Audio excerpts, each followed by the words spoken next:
Greetings, fellow humans, and welcome to another Tea with JD. T. JD.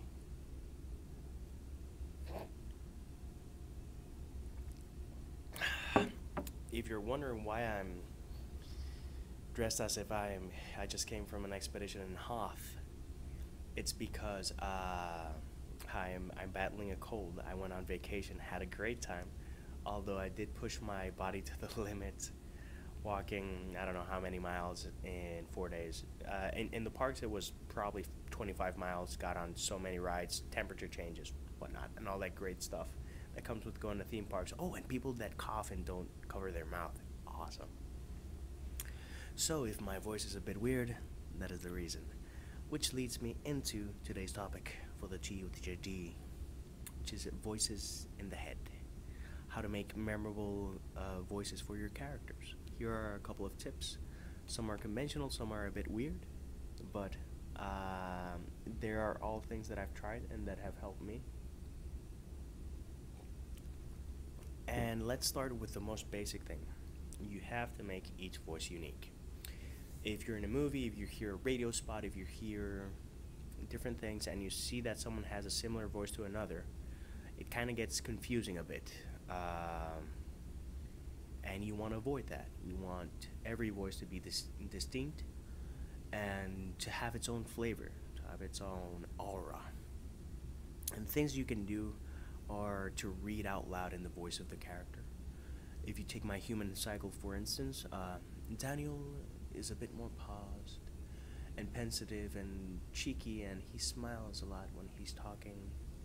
And he's always being sarcastic, and you see that he's looking for any opportunity to say a comment, and that his language says that he's always relaxed, and that's another thing. Use your body while doing the voice. You know, he lounges a lot, whereas Nathaniel is more uptight, and if you hear his voice, he starts off being, not exactly awesome or anything.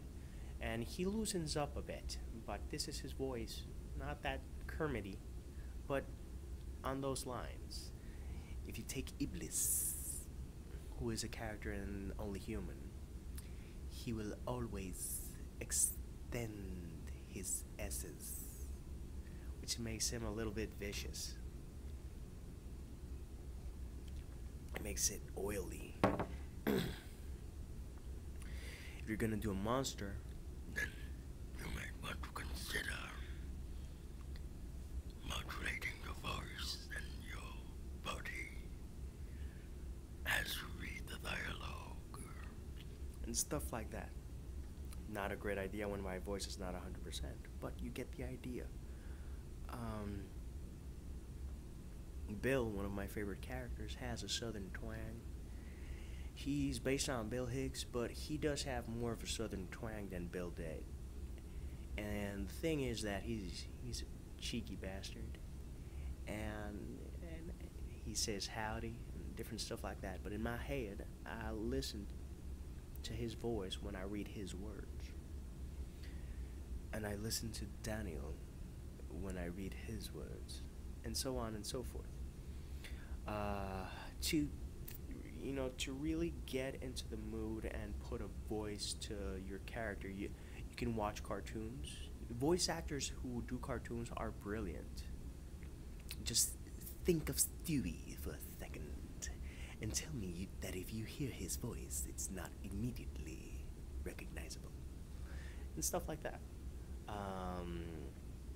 If you do voices, you might feel silly at first, but it gets to the point where you read your character in their voice, and it makes it all a lot easier. You also have to listen for accents. Liam Dalleray has a slight Irish accent, but it's slight.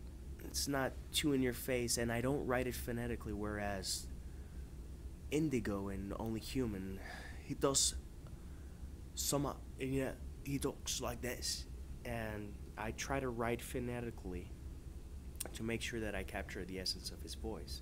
Sometimes you have to do that. To me, it's something that I can do easier on paper than I can explain in words, but that's how I do it. you know, when you enter into that dialogue, no matter where you are in the page, you're supposed to read it in the voice of that character. And the more you do that, the more you're gonna live that character while you, I'd say create, but you know, it's not true. You're releasing the words of that character that lives in you.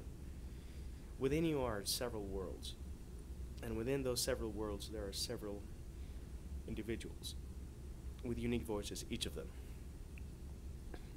And you're just holding on for dear life to that pen. But doing that